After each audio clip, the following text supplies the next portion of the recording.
So what are we going to cover today?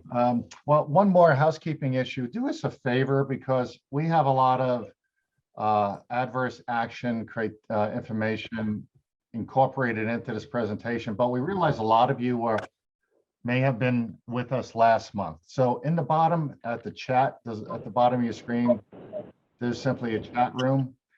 And please type in yes or no. Yes is if you were on this event last month in January.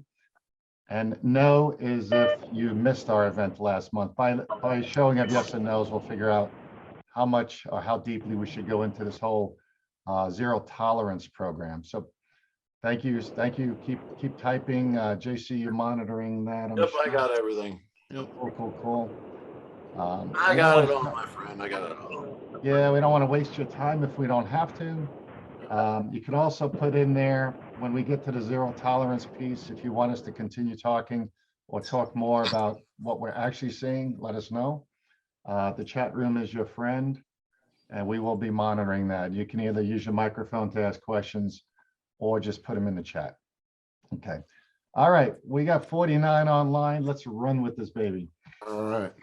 All right, so any of you just joining us for the first time or not being here in a while, we're FFL Consultants. We handle everything from getting a license, obtaining a license, right through selling your business, everything in between. Compliance is our specialty.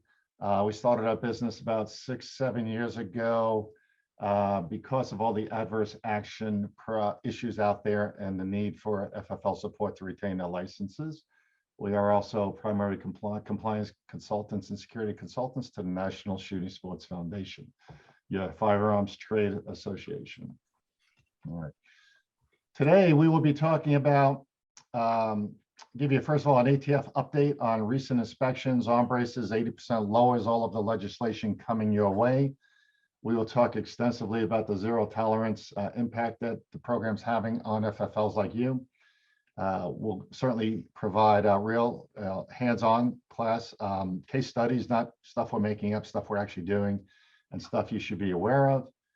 We protect the names of the innocent until proven guilty, obviously. And then we'll talk more about different issues impacting you as FFLs, such as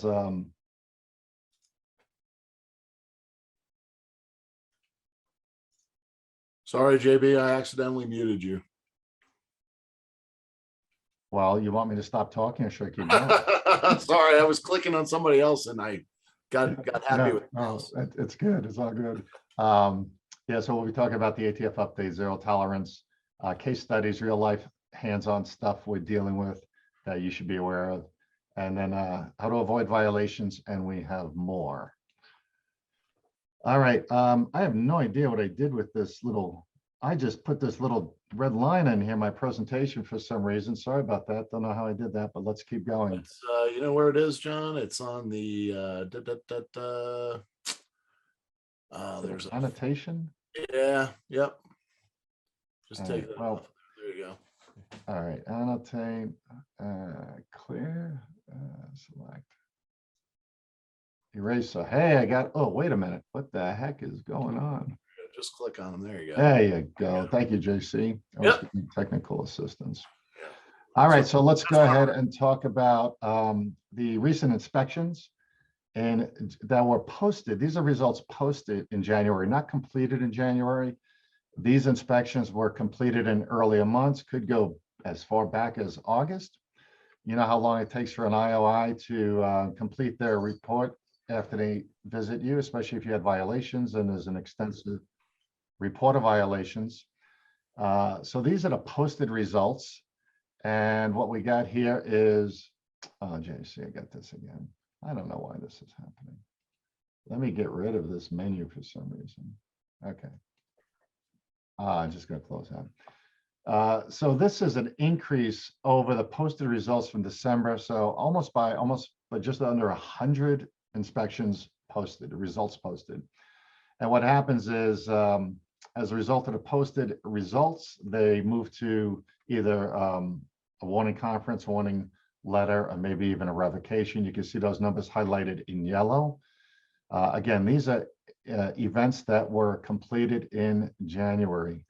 We're dealing with a lot of informal hearings and warning and revocation notices right now because of some of these, and even heads up on some more recent inspections that haven't even been posted yet. But the IOI on their way out of the closing conference of the inspection said, we're moving towards warning or removing or recommending revocation of your license. So that's the stuff we talk about and share with you guys, so you don't get on those so you're not on the list and you're not subject to any adverse actions. We'll keep this list running as we go throughout the year. We'll add the months in there to show you where we are and how we're progressing. But if you're in some of these highly inspected areas at the top of the list, anything over 30 a month, that's a lot of inspections for an office. They're out to keep you compliant, obviously, but also out to visit your location. So be aware. And Yeah, I'm doing my conference. JC, I have no idea why this is happening, but I'm gonna do this again. Bear with me, annotation, eraser. Oops, erase.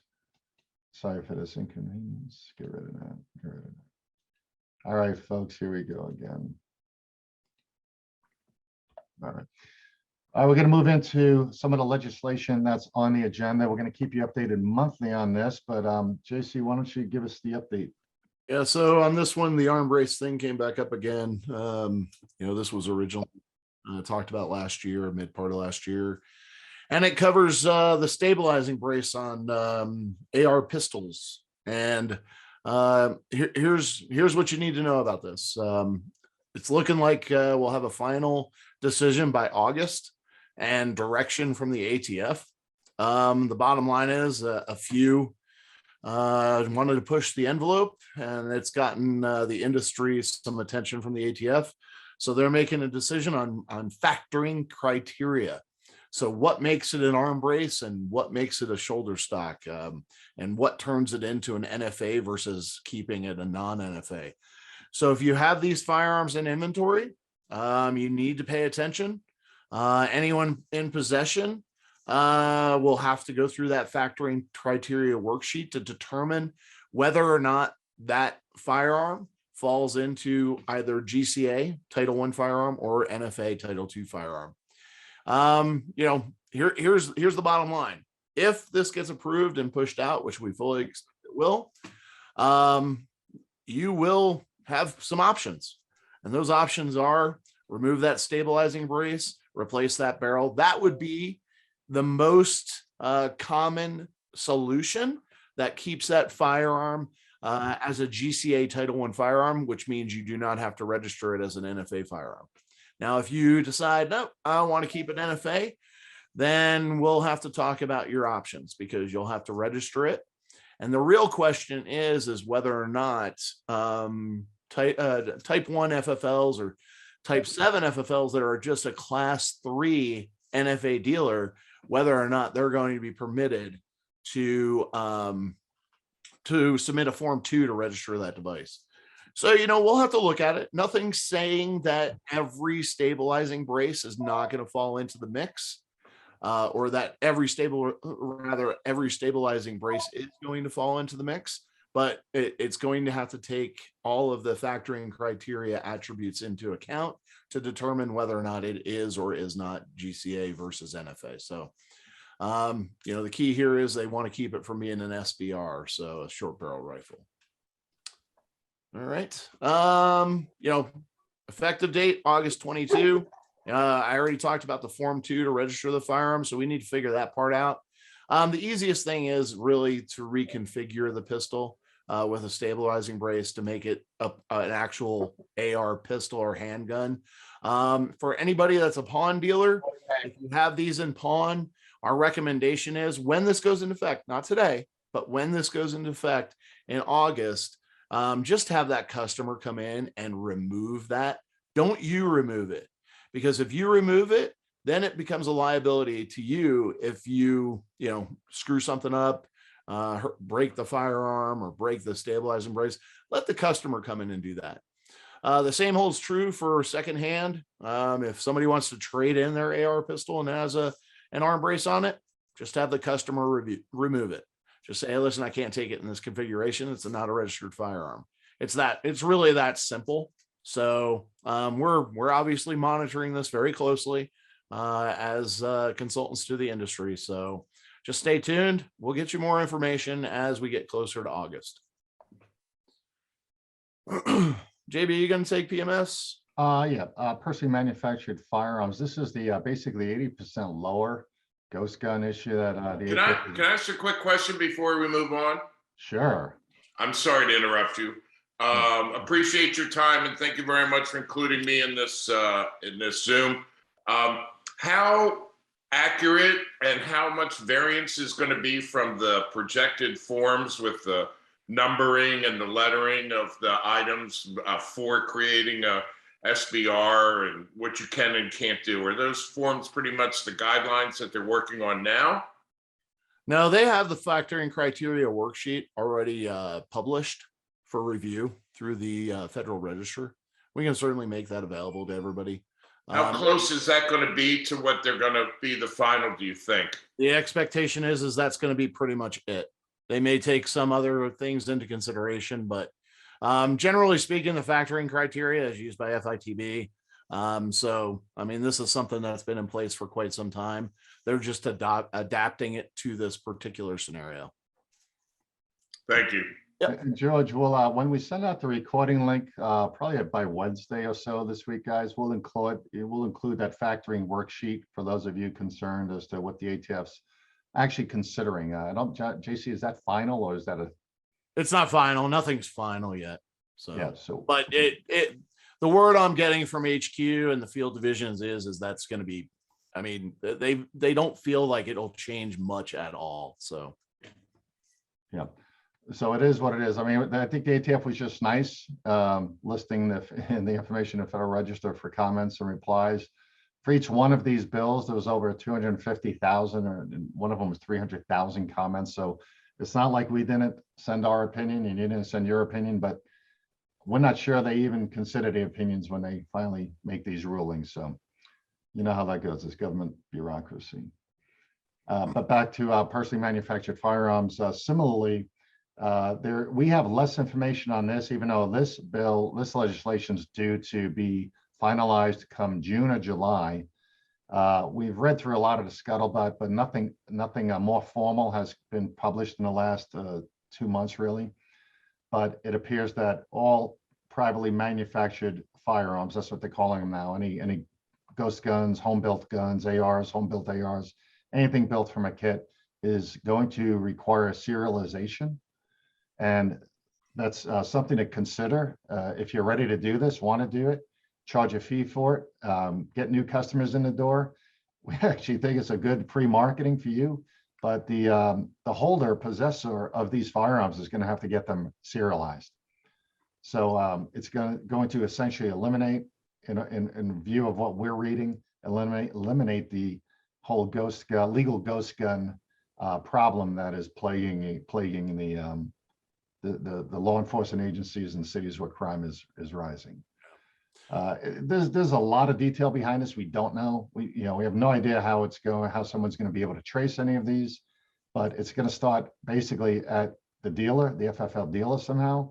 Where there's a gun found and the gun starts to get transferred, and all of a sudden there's a serial number. But as far as the initial trace, which usually starts at a manufacturer or an importer, it's still very much a confusing topic to understand. But getting caught with an unserialized AR or unserialized firearm, modern firearm, is going to be a problem down the road. That's as much as we can tell you today. So let's stay tuned on this one. If we hear anything, see anything, we'll send out a special email blast to you to give you updates. And of course, cover these in our monthly sessions. Just a couple things. Go back a couple things real quick. Not that one, the PMS. There you go.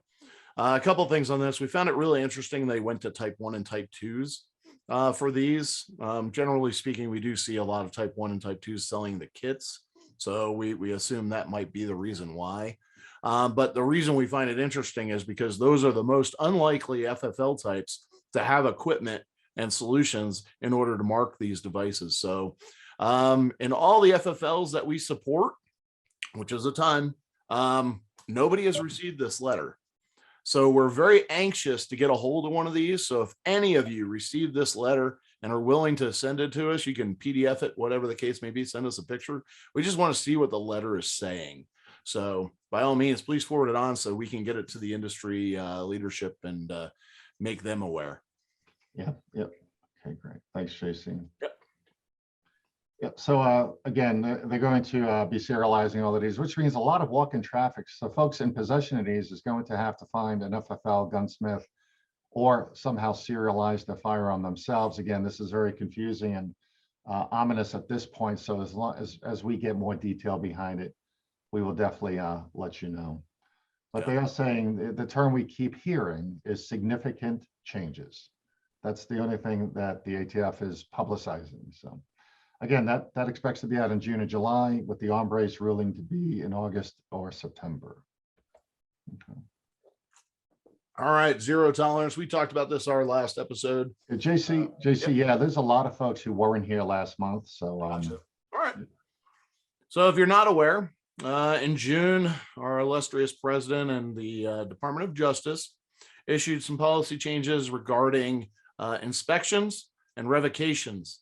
And they have instituted, as we have certainly found with the number of revocations we're getting phone calls about, a zero tolerance policy for rogue gun dealers that willfully violate the law. And what does willful mean? It can mean anything.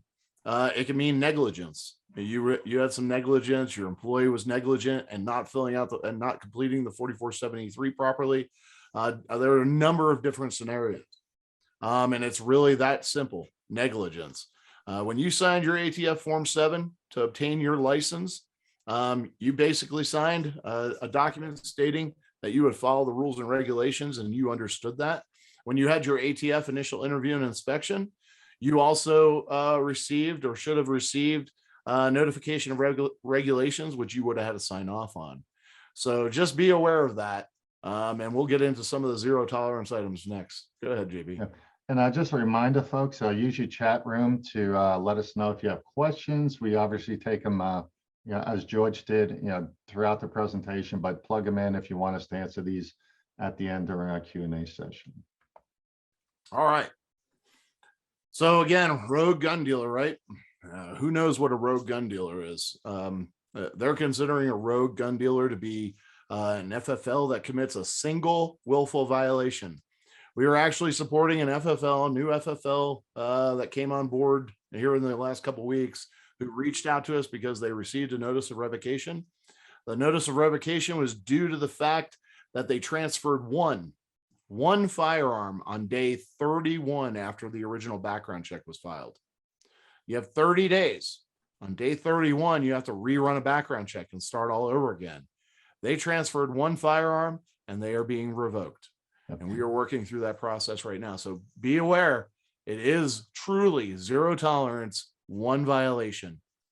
Now I'll say that's probably the extreme, but highly unusual, but they're following through with it. The initial conversation with the DIO in that area said it is what it is. So very unusual approach to zero tolerance. And again, JC, I think you're seeing the same thing. It varies by office, right? Oh, it does vary by office. Absolutely. So here's the 5 that were outlined in the new policy. The last 2, 4 and 5, failing to respond to an ATF trace request and refusing to permit ATF to conduct an inspection. Those are really rare. Please don't do that. Respond to your trace requests. And if the ATF shows up, let them do their job.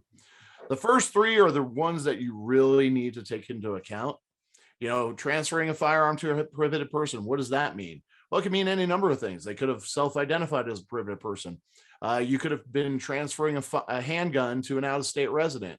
They're not permitted to do that, right? So failing to run a required background check, things like accepting another state's concealed carry permit as a NICS exemption, all those different things, falsifying records, and that could mean any number of things as well. So you really have to be paying attention. And the key to all of this is make sure that you are 100% on that transfer before the firearm actually transfers to the non-licensee, to that purchaser. Next slide. Other willful violations, we're seeing it a lot. Not accounting for firearms, not reporting thefts, losses, not verifying and documenting buyer eligibility. All of these things are pretty significant violations. But in the past, before this policy, we rarely ever saw. I mean, they only have 40 revocations a year on average. So we rarely ever saw any of these items showing up as part of a revocation. It was always something much more serious. So, it's unfortunate, but it's true.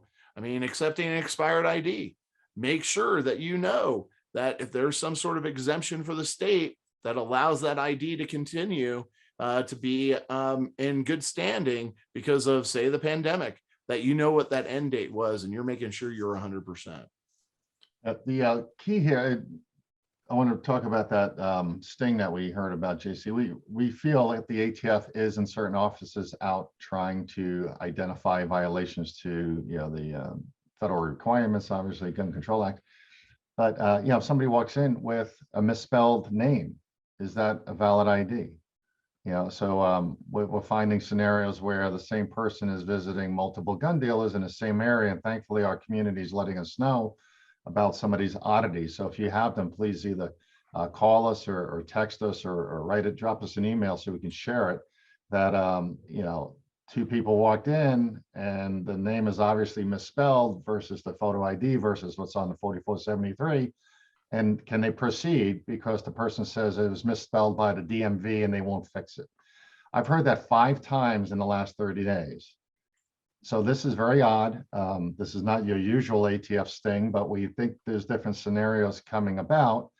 And this one, the ID, verifying ID, make sure it's correct, and make sure it matches, and making sure the right information gets entered into NICS for the background check, along with some other straw purchasing stings that are just very obvious to our members, and just things to be aware of. So these minors, as JC, I mean, we used to train FFLs, for the last 9 years, been training new FFLs, and talking about major and minor violations. We don't do that anymore. Everything's a major violation now.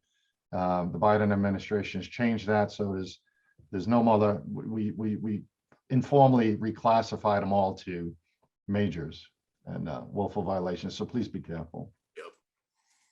All right, so who's at risk? I was down at the NBS spring market this past weekend, and I will tell you, the way I told everyone that was attending the spring market, if you've had adverse action in the past, you've received a warning letter, you've had a warning conference, you are the focus.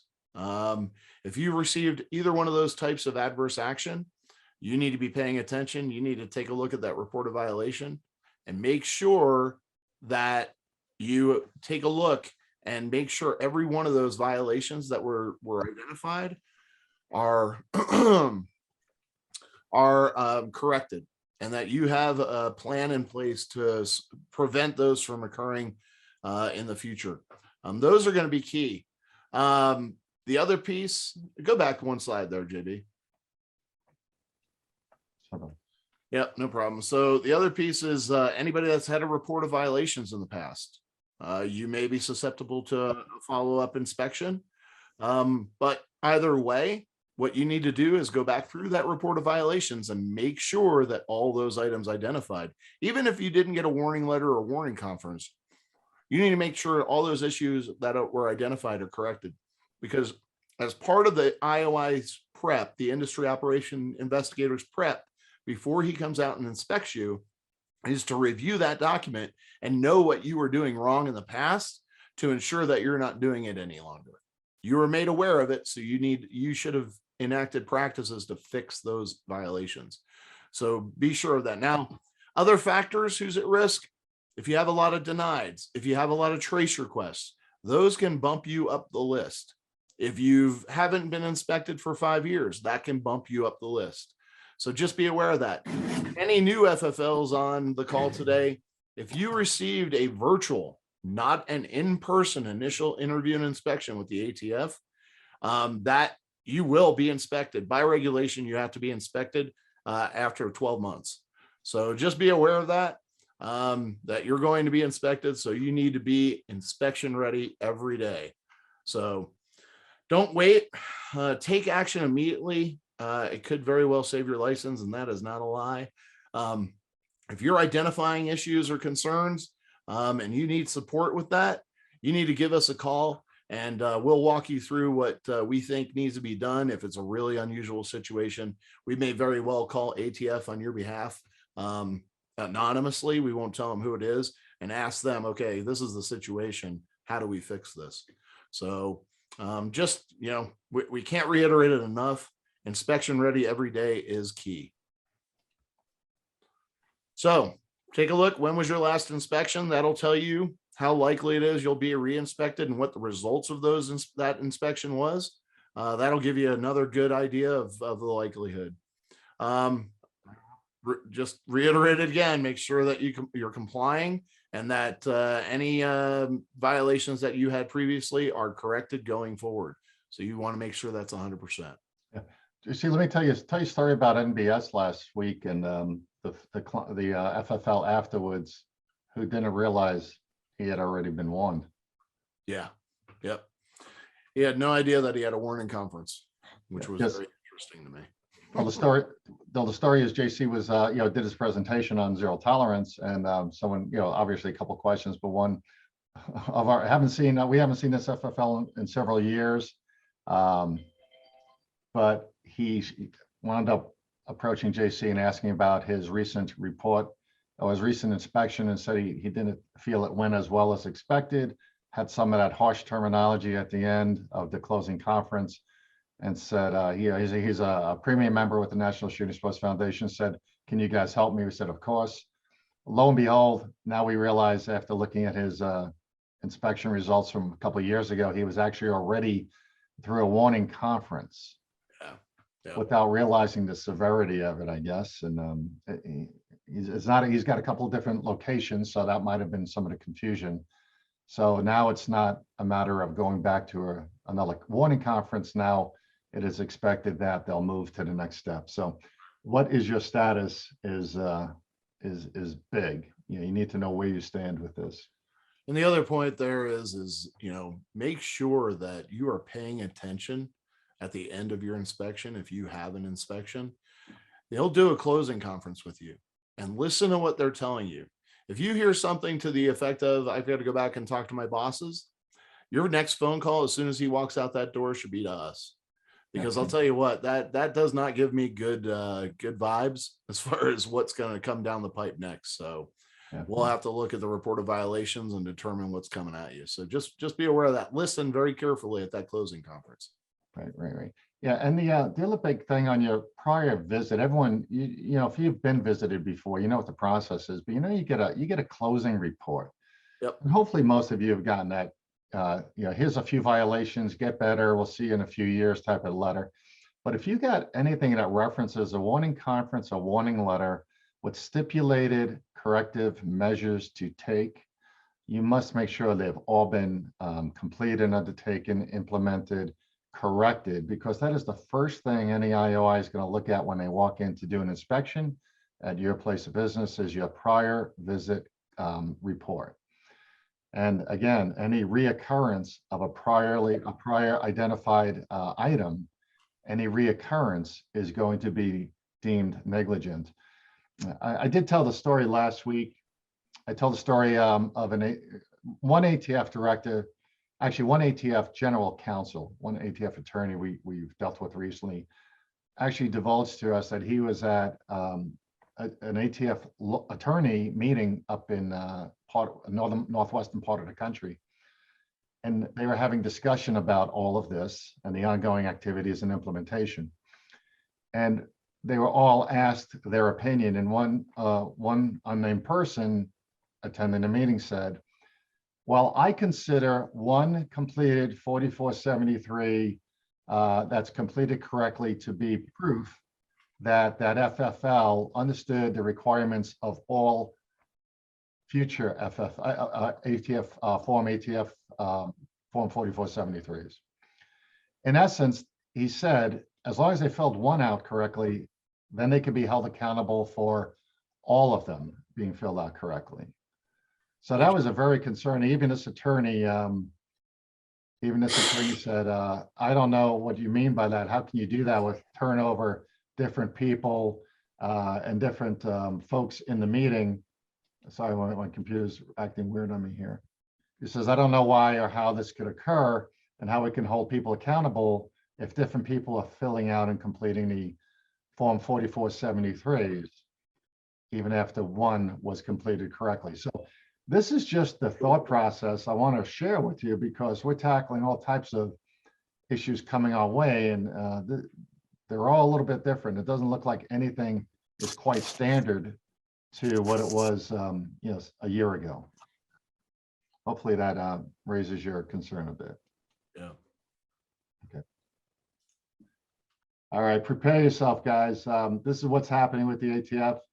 Double check your 4473s prior to every firearm sale. We can't reiterate enough. Double check. Triple check before you file that paperwork. But the most important issue is double checking before you make the transfer, before you complete the transfer. That's critical. Third time's a charm. Before you file that paperwork, make sure your corrections are completed before you file that paperwork. Please don't call us 3 or 6 months later, as some of you are doing now, and going through your paperwork to say, how do I fix this? Can I fix it? Acquisitions and dispositions daily. Make sure you're timely completing your paperwork and making sure your folks, if they're doing any of this, and all right, double check, implement your monthly gun counts. We went ahead and had folks calling us about inventory, and the answer is inventory. So do you firearms frequently, quarterly? It's not up to you to try to figure it out a year later. The ATF's not going to accept the fact that you were busy. We've had a lot of these issues where folks are saying I had COVID crunch and I had too many transactions and we just didn't keep up with it. And the bottom line is the ATF really doesn't care if you had too many sales and not enough people.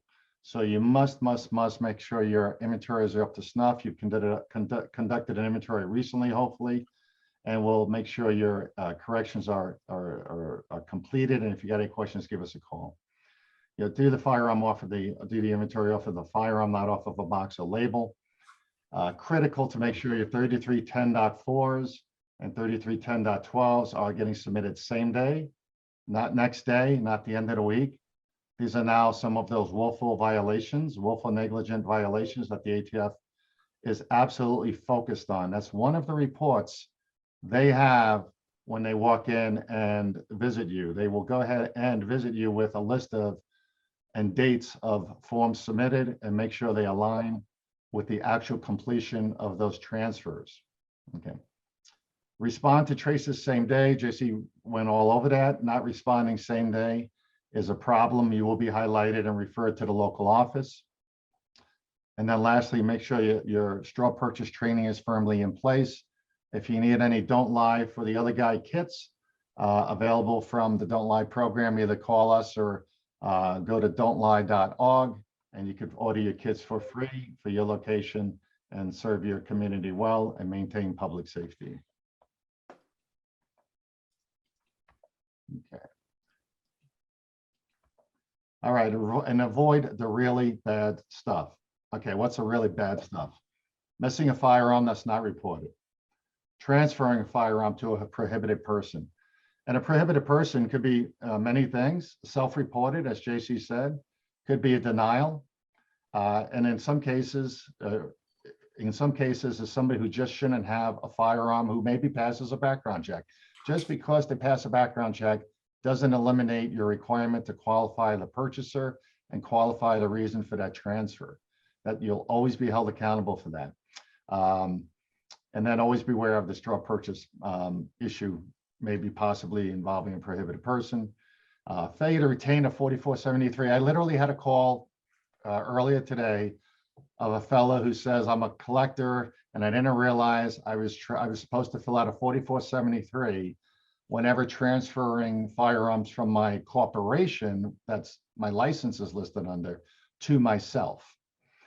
So we ran through about 30 minutes of unraveling this mess and how to correct it before his next inspection. I'm not going to get into the detail here. Obviously, when we talk to you one-on-one, we share everything confidentially. We offer several solutions for whatever your problem might be. There's always the legal solution, and then there's always some possible alternatives to figure out what the heck is going on and how to prep your documentation correctly so that it's accurate when the ATF inspector shows up. But yeah, he had many guns not properly transferred on a 4473 because he did not realize that was a requirement as a collector. Actually, he's not a collector. He claims to be a collector, but he's really a type 1 FFL conducting a business. So again, call us if you have those types of questions, and we'll get you through the confusion. Failure to initiate another NICS check after 30-day lapse. And I know we have a question in here on this, so let's answer it now. JC, when does my 30 days start for my NICS to be valid? The day after you initiate the background check. It doesn't matter if it's NICS or a point of contact state. Day one is the day following your submission to NICS or the point of contact state. Yeah, very similar to the Brady law. Yep. You know, that 3-day wait for the Brady law starts tomorrow. If you had a certified transfer application today, same thing with that next check. It starts counting tomorrow. And it's 30 calendar days. It doesn't matter if it's a weekend or anything. It's 30 calendar days. Yeah. And just like we do, when we were on site inspecting paperwork, if we ever see a recertification date on a form, we immediately look to see if it's anything close to 30 days, and then start dialing in to make sure it's not 20, whether it's 29, 30, 31. And there have been several cases where we have even found it to be 31 days.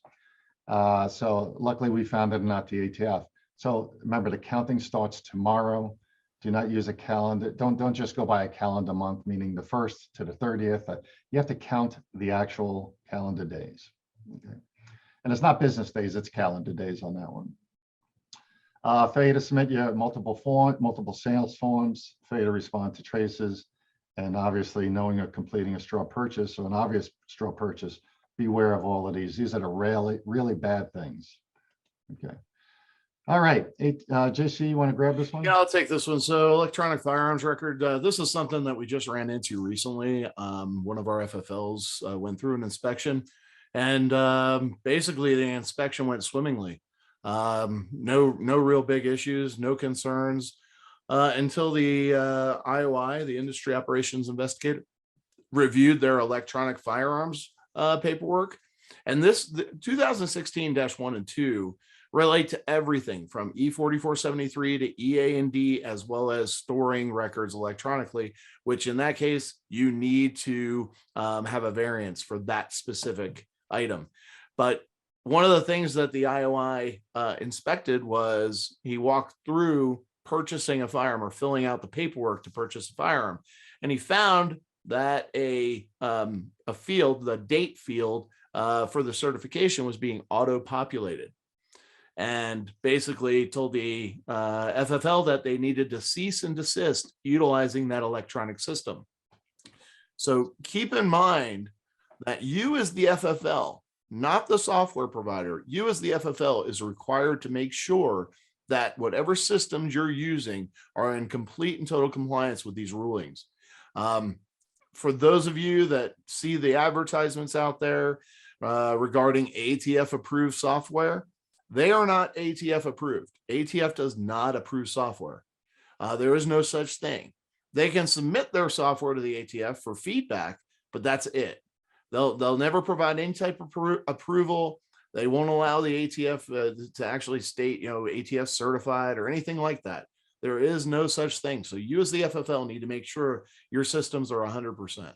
Yep. And I was at a client 2 weeks ago where we had a very robust, well-marketed compliance software package in place, a high volume dealer. And without mentioning the name, but they went ahead and did not have the variants in hand for the electronic software, the variants for storage. They had electronic storage of Form 4473s, which is great.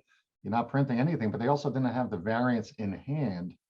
And we had to track that down. It took 2 days to get it back to the FFL. It had been submitted, but anyway, you have to have those available and make sure you understand you need those to be doing some of what these software platforms are designed to do. Yep. Okay. And we even started working, I hate to say it, but we're working with some of these folks now because of the issues raised by you, the FFL community. We're now working with them to find the bugs in their software platforms that will make your lives easier and to make their software work more like an FFL actually transfers firearms and does their work versus somebody just designing software. So we're actually happy with that, and hopefully we have some good new products coming out from the various vendors. All right. So JC, when should you, and if ever, should you self-report? You know what I will tell you is that the field divisions, the vast majority of field divisions and the personnel there are definitely there to help you and want to do all they can to help you. But the fact of the matter is you really don't want to take the risk. Reach out to us first so we can evaluate the situation. And if we need to, we can call the ATF and ask some questions, basically anonymously. We're not going to tell them, oh, John's gun shop is asking this question. What should we do? We're going to just say, hey, we have a client that had this issue. This is what we're doing. This is what happened. This is what we're doing. Are you all right with that? Or do you need, further clarification? What do you want? So we're here to help you. So definitely pick up that phone, text us, call us, email us, bring us your issue so we can evaluate what to do next. A lot of times we can implement corrective action that supports you and won't get you in any trouble. So there are times where, the infraction is pretty serious. But more times than not, we can pretty much get it corrected pretty easily. So that way you're not in hot water down the road.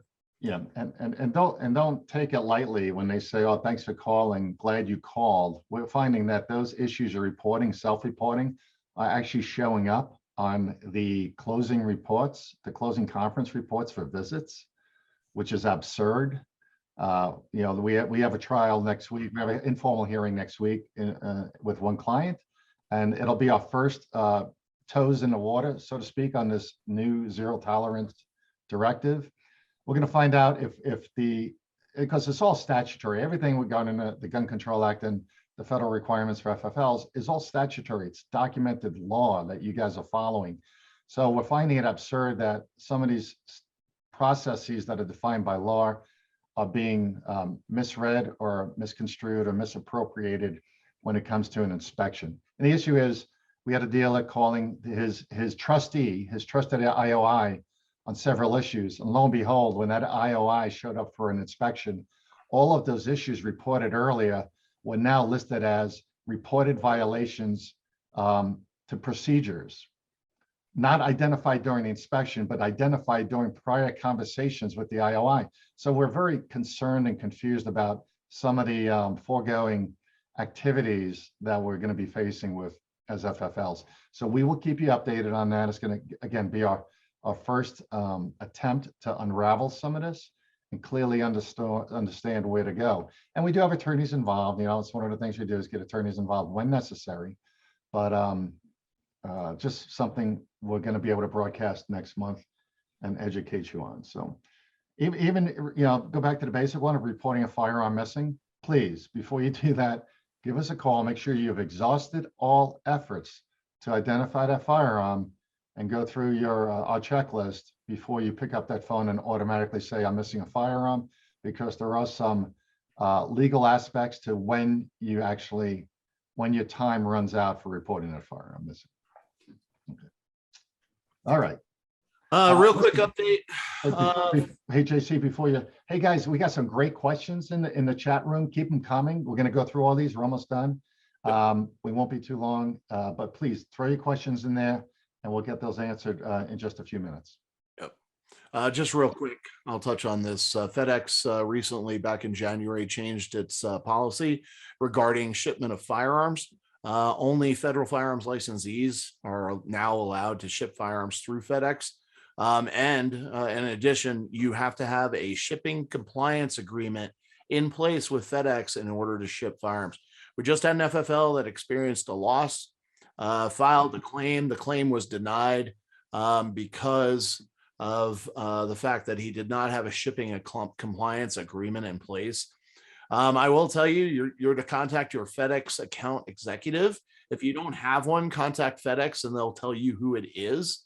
I would tell you that, interestingly enough, they're not exactly customer service oriented and they don't respond very quickly. So it may be a little bit frustrating for you, but you need to go through them.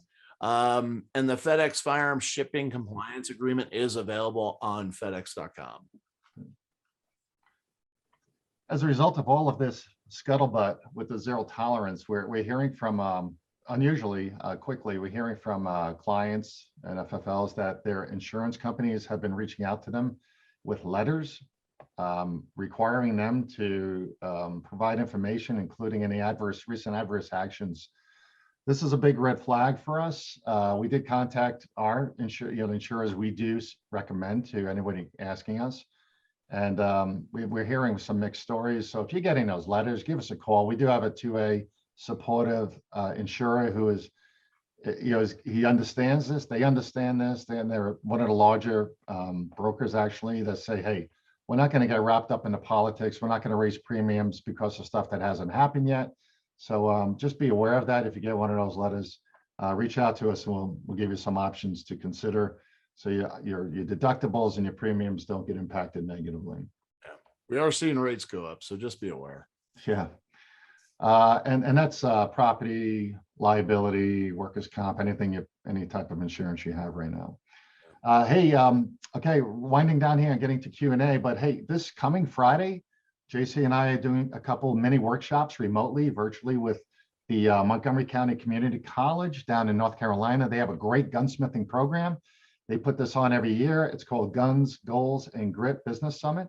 It's the 4th consecutive year. It's free to join. If you got folks that want to know anything about this business, there's 5 or 6 different sessions.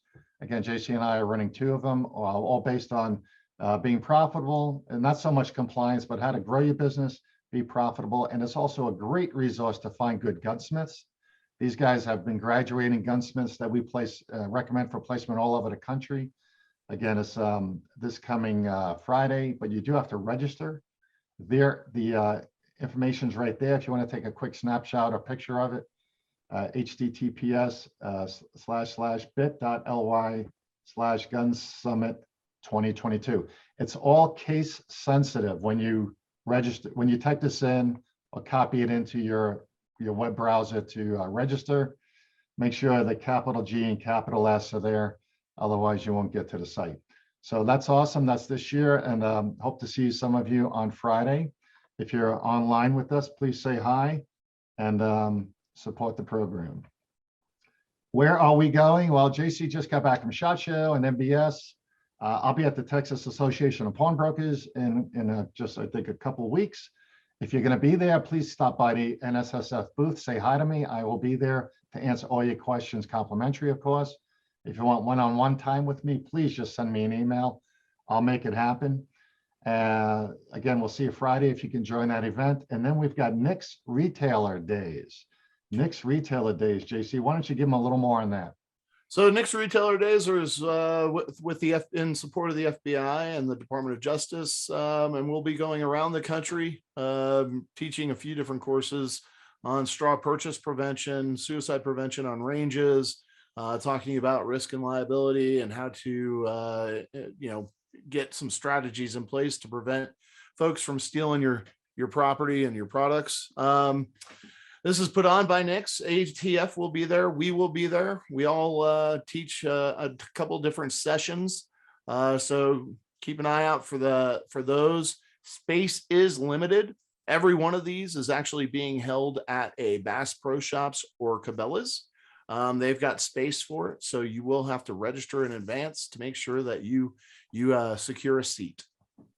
And registration typically is sent out from your local ATF office, but we haven't had the registration form provided yet. But as soon as we get it, we'll make sure we send it out to you guys, so make it available to you. The cities listed here are also where we are traveling for client visits already scheduled, ATF mock audits and or training. So if you need a visit or are considering a visit, what we call a mock audit, go ahead and just either give us a call, drop us an email, or go to our site and figure out if and when we can make that happen for you. So and that's it, JC. Woo! There you go. Well, all right, we got the Q&A, guys, and I'm glad it's. We're going to get through these. We're going to go right to the beginning, John. Is that okay? Yep. All right. Some of these we may have already answered. Sure. And again, this session's being recorded and will be sent to you by Wednesday. Before I move on, I just want to thank Rob McNeely of Tusk Cryptocurrency. Rob, thank you for helping out with our little sniping issue today with the intruders on our Zoom. But Rob is the one of the leaders of Tusk. We're going to have him on a future one of these sessions talking about how their cryptocurrency is making big headway into the firearms business, online e-commerce business specifically, and may provide a solution for you down the road. We'll hear more from Rob, hopefully the next month or in April. So thanks again, Rob. No problem. Yeah, Rob, what's your website too, so people can get more info? TUSC.network, TUSC.network. It's just tusk.network. All right, Rob, thanks again, man. I'll talk to you later. All right, so there, JC, here goes the questions. This has been a discussion in chat rooms. Okay, the question is, does the buyer sign his full first, middle, and last name on 4473? Is it okay just to do the first and last when signing? It's perfectly fine to do the first and last. Yep. Just sign your signature as you always do. Yep. So Yeah, so it doesn't matter either way. You're fine. Okay. Oops. All right, can you clarify the timing for the 30-day period for the FFL mentioned earlier? Is facing, does the day you file the 4473 count as day 1 or day 0? Day 0. Yeah, day 0 on that one. Yep. Okay. Okay. There we go. Can you please discuss FFL disclosure of personal firearms documents and location of firearms and financial records? It's a little generalized, but Yeah. I think this is this. Yeah, go ahead. Yeah. So first and foremost, if you're commingling, so you're a home-based FFL and you're commingling your inventory, you need to make sure that your personally owned firearms are somehow tagged or flagged as personally owned firearms and not inventory of your license. We always recommend segregating. You keep your personally owned firearms out of the mix, so that way there's no confusion. That is key. Location of firearms. The ATF generally isn't concerned about the location of your firearms. They just want to make sure that, that things are segregated, that personally owned firearms are tagged or flagged, so they know it's not part of inventory. Other than that, they may ask you some questions about securing your firearms inventory, things of that nature. And then financial records, they really don't have anything to do with financial records. The only time you may see something relative to financial records is if you're a manufacturer and the Trade and Tax Bureau or something like that is going on. But other than that, I don't know of any time that the ATF has been interested in your financial record. Nope, don't show them sales receipts, invoices, or anything like that unless they have a subpoena. And again, contact us with any of those questions. Yeah, any of the additional paperwork that you may get in order to, you may make photocopies of the driver's license or whatever and keep that on file. Keep that on file separately. There's no requirement to have that paperwork included with the 4473. It's only there for your reference. But if you include it with the 4473 paperwork, it can be reviewed by the ATF when they do an inspection. Yeah, and they'll look for inconsistencies, serial numbers, addresses, names, etc. Yeah. All right, next, will privately manufactured firearms require 4473 transfer? Well, the short answer is we don't know yet what they're going to do. But the speculation is that if an individual comes into you as an FFL and says, hey, I have a personally manufactured firearm, I understand I'm required to have it marked correctly and wants to have you mark it and you have that capability, that would probably more than likely be considered a gunsmithing service. So what you would do is acquire that firearm from the individual and distro it back out to them once the service is performed. That's how we really think it's going to happen. Yeah, similar question, John. As a type 7, when I serialize an item for the new rule, do I have to add it to my book and do a 4473? Again, on all of this, this new ruling, we will present information as we begin to understand it more clearly. Yeah, the expectation is it's going to be a gunsmithing. So, to answer your question, as a 7, you would have to stand up a gunsmithing book more than likely. But like JB said, let's wait for the actual ruling to come down so we know exactly what they're expecting. Okay. Let's see. Just getting through some of these wonderful comments.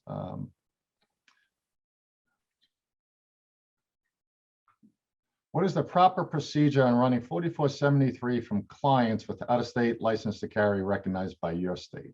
Out-of-state license to carries are not recognized.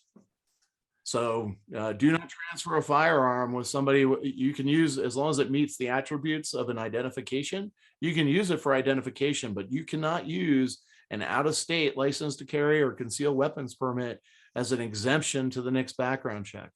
Keep that in mind. And in addition, out-of-state residents, you can only transfer long guns, either a shotgun or a true rifle. So make sure that you understand that when you're transferring firearms to out-of-state residents. Yeah, the clarity also is reciprocity for carrying. Your CCW may have reciprocity for carrying concealed, but it does not carry over for the exemption part of a firearms transfer. Correct. Right. What is required to transfer a gun to a CNR dealer? Same thing as usual. Verify they are a CNR dealer, and once you verify they have a Type 3 license. Right. No background check required. No background check. It's just an FFL to FFL transfer. Exactly. On my last inspection, the ATF inspector said I did not need a 4473 for the firearms. I transferred to myself as a sole proprietor. But am I understanding that correctly based on what you just said? If you're a true sole proprietor, you do not have to transfer via 4473 to yourself. Yeah. The person I was talking about today was a corporate. His license was listed under his corporation. Right. So good. No, he thought that rule that we just talked about carried over to him as, him being the owner operator of the business and also the personal collector. But the government looks at that as two different entities, or basically a business versus a person. And anybody has a question, what's a sole proprietor? It means that when you put the license in your actual own name, not in a business name, a corporation, LLC, whatever the case may be. Also keep in mind, in those situations, if you are a sole proprietor and you transfer a firearm to yourself, it is a requirement that you maintain ownership of that firearm for 1 year. So keep that in mind. Yep. All right. I'm a new FFL. Is there anywhere I can look for all of these step-by-step process or transfer, sales, etc.? I want to make sure I'm not missing any forms or process as a new dealer. Well, the short answer is it's called the Code of Federal Regulations. The easy answer is you pick up the phone and you call us, and we can give you a number of different options that are very cost effective to you to get some training and support with all this, so you can be educated and keep your business completely ATF and regulatory compliant. And Ariel, just make sure you're tuning in monthly to these chats, and you'll get a lot of educational right here as well. Yep.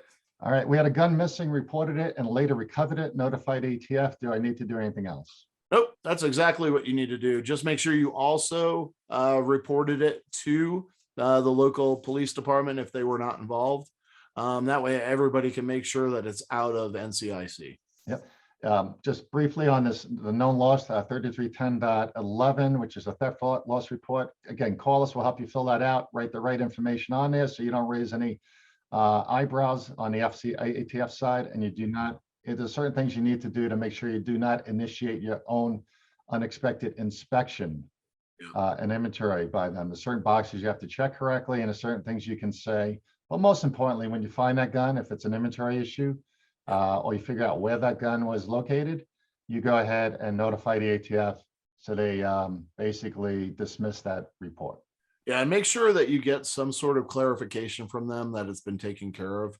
The last thing you want to do is be transferring that firearm to somebody and they get questioned by law enforcement, and lo and behold, they're in possession of a stolen firearm and they're in hot water because of it. You just want to make sure somebody from ATF or somebody from your local law enforcement agency has removed that firearm from the firearms list. Yep. And last one here, JC, I see Bill says, the ATF told me I only needed to list my A&D book, that the firearm is transferred to me, the owner. I guess this is a sole proprietor. Yep. Yep. If you're an LLC, Bill, or a corporation listed on your license, the FFL, it should have been a background check completed, but otherwise it sounds fine. Yep. All right, guys, 12:06. I think it's the earliest we have it finished. Sorry for the interruptions today. Certainly, got any questions, or you're going to be down in Texas for TAP, give me a ring, drop me a line, we'll meet up, but give JC or I a call. Those are our direct numbers. Radio check. 24/7. We answer your questions on behalf of the National Shooting Sports Foundation, one of our major sponsors. We appreciate you guys being gun dealers and keeping your FFL safe and secure. You still there, JC? I am. Any parting words of wisdom? No, definitely reach out to us and look for us coming to a town near you. And if anybody is interested, please reach out to us. If you'd like us to come in and even just stop in, if we're going to be in your neck of the woods, we're happy to do so. We usually have some downtime. So, but if you're interested in maybe having a mock inspection and being inspection ready before the ATF gets there, give us a shout, drop us a line. We're happy to have a conversation with you and we can figure it out. Yeah, and like that map we had, it'll be included in the recording. Like JC, we do pop-ins all the time. We're in your city, we're visiting a client. We love to pop in, say hi for an hour, answer some quick questions, shake a hand, and move on. So when you get the recording, check that map or give us a ring and ask us when we're coming to your neck of the woods. All right, everybody, have a great February, and thanks for joining us today.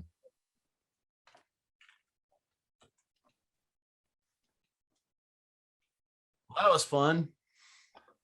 Yeah. Oh, What the that heck? was yeah, we got to figure out how to not have that happen next month. I'm sending you a document from Zoom. Yeah. Talks about